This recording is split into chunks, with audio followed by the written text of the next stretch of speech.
The drama that I'm about to tell you about, coming out of Hueyatlaco, Mexico, decades ago, might be the biggest cover-up in the history of archaeology. You know, people like to talk about the age of the pyramids, the water erosion at the Sphinx, and listen, all those things are very interesting to me. I'm 100% on board with the idea that something is missing from the stories in those parts of the world. However, the cover-up at Hueyatlaco is a proven cover-up. Like, they got caught doing it. Men with guns showed up to the site and forced archaeologists, geologists to abandon the project. One of the best artifacts ever recovered in the Americas, possibly even the world, just goes missing. Still to this day, no one knows where it's at. It's well documented, but unfortunately, not that many people know about it. The cover-up worked until, not to toot my own horn, but I've had several pieces of content go viral on this over the last few years. And please, let me just first say, I did not lay the groundwork for this. I just told the story in a way that intrigued people, I guess. And that's what we're going to do today. We're doing a deep dive on the cover-up at Hueyatlaco. This testimony that I'm dropping here on the screen was left in the comments section of one of my most viral videos on this. It reads, "I was a junior archaeologist on that dig. It was more than a cover-up. We were arrested and run out of the country. All or almost all of our evidence was stolen, including break-ins at our offices and homes before we returned to the U.S.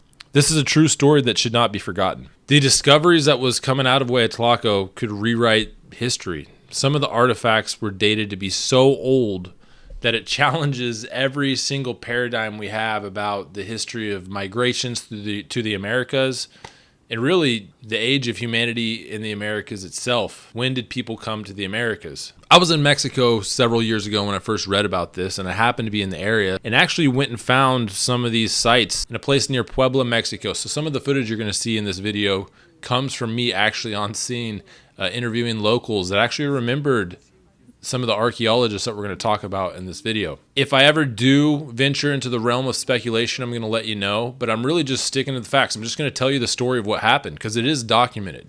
Let's get to it. I've been giving you way too much of a preface for the cover-up at Hueyatlaco. So, 1959 was a big year for archaeology. In that year in Africa, they found a hominid skull that was dated to over 2 million years.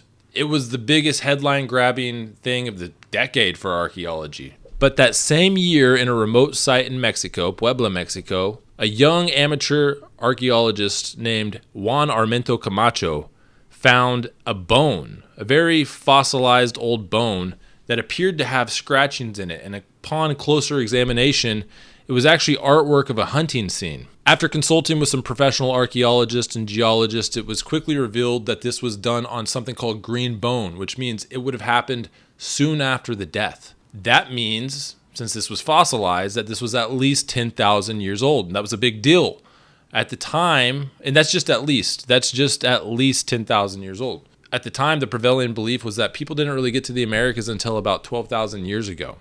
Clovis first was still the major idea of how people got to the Americas.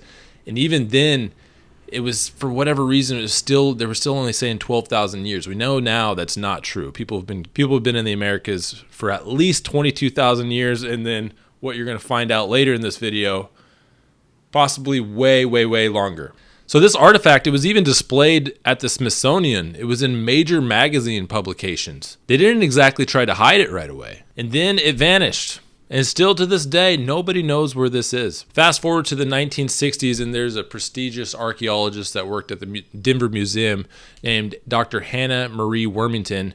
And she took an interest in Hueyatlaco because it just kept finding more and more of these Ice Age bones, these animals that were beyond extinct, and she assigned a promising young archaeologist named Cynthia Irwin Williams to go down there and lead excavations at the site. The Smithsonian even came on board. The U.S. Geological Survey was involved. This was a huge effort, and people were really excited about what they were going to find. So the dig started to reveal stratified layers, pretty typical in archaeology. The layers below volcanic ash, which is important because you can get a date on volcanic ash apparently. I'm not a geologist. That is what they were using to date these artifacts that we're going to talk about. So below the volcanic ash, they found finely sharpened tools, and this was all along the remains of some extinct animals. Then Cynthia started digging deeper. In a lower bed I, that you'll see here on the screen right here, even older artifacts started to emerge. So now they just needed to date the ash. There was a geologist named Hal Malday that got involved that started doing the dating for the ash that was above these artifact layers. And the date came back to 22,000 years old. That was a big no-no. These days, it's not a big no-no. We know that people were here 22,000 years ago. But back then, that was a big no-no. Clovis first was the paradigm that everyone had to agree to. And if you didn't agree to it, there was a lot of drama coming your way. Little did they know that 22,000 years was going to be the least of their worries. Stick with me. I gotta lay out the foundation for this before I can tell you about the actual cover-up. So that meant that the tools beneath that layer were even way older than that. That's just the ash above. And already this is way outside the lines of what was accepted. Word started leaking about this, and then all chaos breaks loose. Workers were arrested, artifacts confiscated, never seen again. And although many archaeologists did back her up, still, this was just a big drama that was hanging over her head for the rest of her career. All of her future plans at Hueyatlaco destroyed. Here's a clip from a documentary that's really hard to find online. I believe the name is Hueyatlaco, the archaeological enigma that changed history. Check this out. The scientific authorities sent some men with pistols to try to scare the workers at the field. And there were about 60 workers. But 3 of them accepted that the fossils were planted. And only these 3 people who signed the paper and saying, yes, we planted, and the scientists planted the fossils. The other 50 and more workers never accepted. They were very honest. This goes back to the logistics of planting. These sites were all very hard sediments. They were not dirt like you usually see archaeologists digging in your science films. This was almost like paleontology or geology in the sense that the material, if it wasn't rock, it was almost rock. They had to use picks and chisels rather than the trowel, which is the standard archaeological tool. Consider a sidewalk. And you're trying to tell an archaeologist, or you're trying to convince an archaeologist that something in that sidewalk has been planted. This means you got to break open that sidewalk and try and cover it up. And so that the archaeologist believes that what they're coming upon is something that hasn't seen the light of day for as long as it's been buried.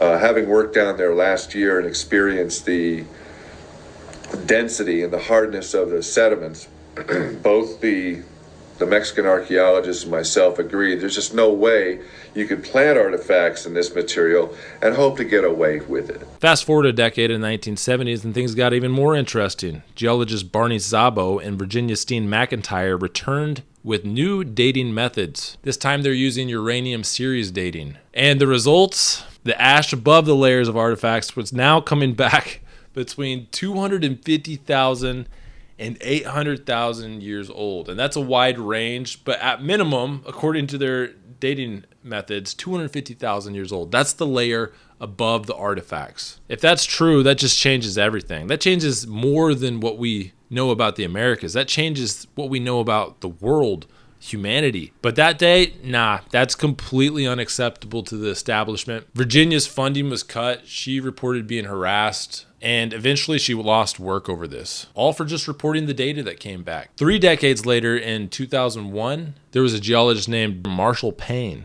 and he decided to try a clever test. That way no one was going to get in trouble for just reporting the data. Check this out. He sent samples of the ash to 2 different independent experts using even newer dating methods. He sent them to Ray Donelick, who had the fission track dating, and then a guy named Ken Farley, who used uranium, thorium, helium dating. All of this was even new dating methods, and none of them knew exactly what this was for, and they also didn't know about each other's work. It was kind of like a blind test. No one was going to get in trouble for this. And the results came back. The fission track dating came back to 250,000 years. The uranium, thorium, helium dating, 400,000 to 500,000 years. Pretty wide ranges there, but the point is very, very, very old. Years later, another dig would happen, and 2 critical questions would be sparked. Were beds C and E actually older than the Hueyatlaco ash? Or could their position and the artifacts within them be explained by flooding and erosion? The second question revolves around bed I. Nobody disputed that bed I was indeed older than the Hueyatlaco ash. The only real question was, did Cynthia make a mistake with bed I? Let's do a deep dive into those two questions. Stick with me because this part's going to get real technical, but it's critical for understanding the entire debate around Hueyatlaco. And if you wait to the end, there's going to be a curveball. Michael Waters, a well-respected geoarchaeologist and director of the Center of the First Americans, was skeptical. He proposed that beds C and E were younger than the Hueyatlaco ash. Maybe their positioning could be explained by erosion or flooding. Hal Malday, one of the original geologists on site, disagreed with him, and the two engaged in a very scholarly and respectful debate. Before we get into that, I just want to say that Michael Waters was doing his job. This is how actual science works. There's nothing wrong with being skeptical of these incredible claims of humans being in the Americas for 250,000 years. He's not a part of the cover-up. The cover-up that I was talking about were the literal men with guns that showed up to the site. That is not how science works. So decades later, Michael Waters comes along and offers his critique to this. There was a geologist named Bob McKinney that had worked for a lot of gas and oil companies, and he got involved in this. He analyzed sections of the site to determine whether erosion might explain how the artifacts ended up where they were. Here's a short clip from Bob right here, and then we're going to get into the debate between Hal Malday and Michael Waters. We have traced that zone from underneath the overlying tuff bed, which is a very good identifying marker, all the way back around the front of the area that's being benched right now, up to a trench that goes back underneath it, and we followed this bed the entire way, and it is not interrupted, not incised by anything. Therefore, the strata that contain the bifacial tools and together with the bones has not been disturbed at all. The important point here is that the section that we examined is the section in which the fossils were found. It was not eroded, it was not redeposited. Those samples are right, those tools and everything else are right where they started. So Michael Waters believed that he had evidence that contradicted this. And I'm going to show you a clip right now of him explaining why beds C and E actually might be under the ash due to flooding. Remember, this has nothing to do with bed I yet. Everyone agrees bed I is definitely older than the Hueyatlaco ash. We're going to get to that in a moment. Full disclaimer, I'm making some cuts here for the sake of time. This is like a 30-minute debate between Michael Waters and Hal Malday. I'm linking the full documentary that's just uploaded to YouTube. It's kind of uploaded in low quality, but it is good, and I encourage everybody to go watch it, including the full debate. But I'm going to try to highlight some of the main points in some clips. So what we did is we excavated a trench, my Mexican colleagues and myself, which would expose this area right in here, which would be one wall of Cynthia Irwin Williams's excavations. And then in addition to that, we excavated another trench going this direction to find again the other side wall of our excavations, and we did find the end of our excavations, which had been taking place out in this region right here. And then we extended that trench up the hill to where it intersected and came into contact with the Hueyatlaco ash. This way we could then examine the layering, which we call stratigraphy, from the Hueyatlaco ash all the way down through the profile in this trench and out into Cynthia's excavation area. You know, this is just a better photograph of this, showing the structure that's in that, floodplain vertisol, but you can clearly see the erosional contact coming up like this. And geologically, you have to evaluate this to determine whether you have an erosional contact there, separating them, meaning this is older and this is younger, or is there some sort of relationship here where this is grading into that? And as I say, in '73, they thought this was grading into that, but I think you can very clearly see in this photo that this is a very sharp contact with clay on this side and sands on that side. This is a photograph made by Roald Fixell in 1973. Mike Waters, in an interview that he gave a couple of years ago, discussed what he calls a drying phenomenon. He would draw the unconformity from this contact, and he would take it up to the ground surface. That's the way he kind of pointed it out in his interview on video. Waters looks at this contact here at the base of the channel, and extends it up into thin air and makes it unconformable against the higher deposits, including the Hueyatlaco ash and the higher units. These channel deposits, 2 meters thick, were topped out or capped out by subsequent material which accumulated first on the stream bank here as in an area which I call a levee, and which spilled to the south as finer and finer material in a floodplain, which makes the levee and the floodplain continuous as the latest member of the channel fill here, and also places all of this material below the Hueyatlaco ash. Now's where things get interesting. Clearly there's a debate about beds C and E here, and whether flooding and erosion can explain why they're under the Hueyatlaco ash, why the artifacts ended up under the Hueyatlaco ash. Well, to help settle it, a new dating method was introduced, diatom analysis. This is a very unusual dating method, and it studies diatoms, these tiny algae with glass-like shells, and when they die, their shells sink and become trapped in sediment layers. And different diatom species have lived during different times. So you can find the remains of extinct diatom and get a pretty good idea of the age. And what they found in this study that I'm about to show you in another clip even puzzled the skeptics. An artifact is dropped on the ground near the edge of a stream.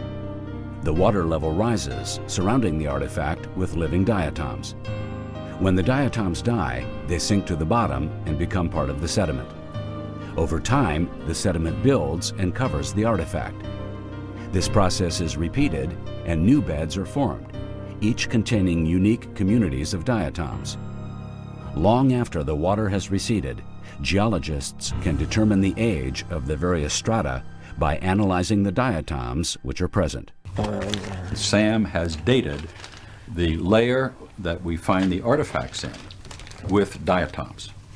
To get a good date based on diatoms, a person who studies algae or microorganisms would need to find several of these microorganisms in the sediments. Okay, so what that means is that in the identification process, you are able to relate that to the age of the sediment that you find them in. You're saying that the diatoms that you ended up testing were taken from the exact place that the artifacts were found. Right, that's correct, yeah, no question. That would indicate to me that the artifacts found at the Hueyatlaco archaeological site are over 80,000 years old. The biggest question that needs to be resolved as well is this, the diatom evidence.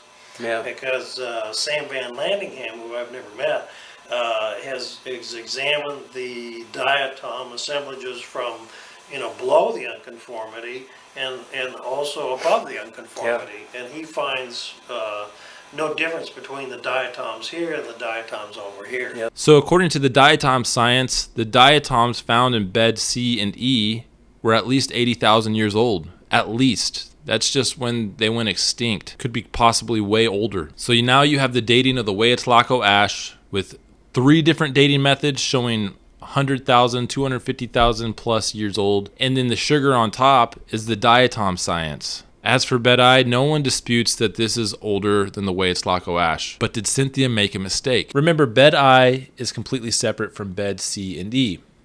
If a mistake was made by Cynthia Irwin Williams in bed I, you still have to explain the diatom that we just heard about, the 80,000 at minimum date of these diatoms that had been died out for 80,000 years that were found in beds E and C where the artifacts were found. To summarize the argument between Michael Waters and Hal Malday on whether a mistake was made in bed I by Cynthia Irwin Williams, basically Michael, after reviewing some of her notes, noticed that there might have been some sloppy work at some times. You'd see different beds were crossed out and replaced with another one. And his main reason, other than kind of the sloppy work in there as to why there had to have been a mistake made, is that these are just too old.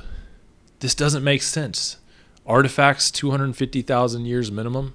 Hal Malday defended Cynthia Irwin Williams and basically said from the beginning to the very end, Cynthia always maintained that she did find artifacts in Beray. When I went down there, I wanted to talk to some of the locals. They remembered Cynthia. They called her La Gringa, which is like the white person from America, the white lady from America. They also told me that they still find bones on their shores near their properties. When the lake water lowers, oftentimes bones are sticking out of the sediment. But I also went on a little adventure looking for these supposed footprints. And I will say, this is the part that's completely speculative. I'm not convinced by this, but it was quite the adventure, and this is interesting. In 2005, archaeologist Sylvia Gonzalez announced possible human footprints in the Xylena Tuff near Puebla, Mexico. If that was true, that'd be staggering because the Xylena Tuff is over 1 million years old. And using Google Earth and a little bit of internet sleuthing, I did find the supposed footprints, and I took these photos here. There was some follow-up to this, and a lot of people believe that this was done from mining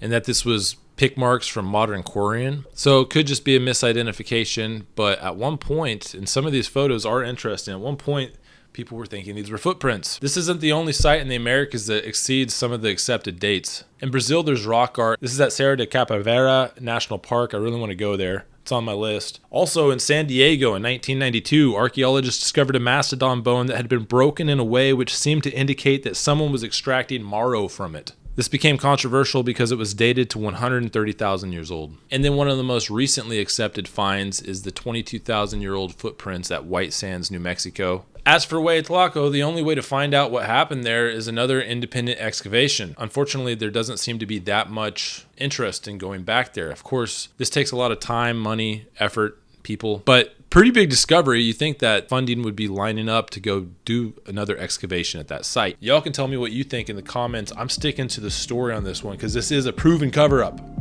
Men with guns showed up and arrested everybody. People had artifacts confiscated. We still don't know where that one artifact is. What in the heck, man? How is this not talked about more?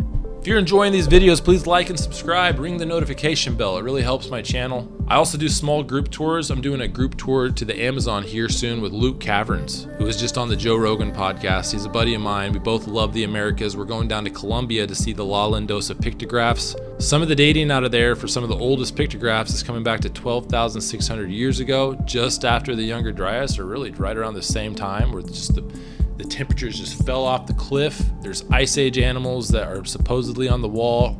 It's an amazing site. I'll have all the information, the itinerary, the booking page linked in the bio. I hope you can join us. I also got my book here, Enigmatic North America, Legends, Oddities, Controversial History. I got that on sale on Amazon. I hope you get a chance to read it. If not, no big deal. I'm gonna make videos for all the chapters in this thing. So currently working on the South American book. Thanks everybody for watching. I'm Will, former history teacher. Now I'm doing this YouTube thing. I love exploring the world. I love all the mysteries of history. Thanks for tuning in. I'll catch you later.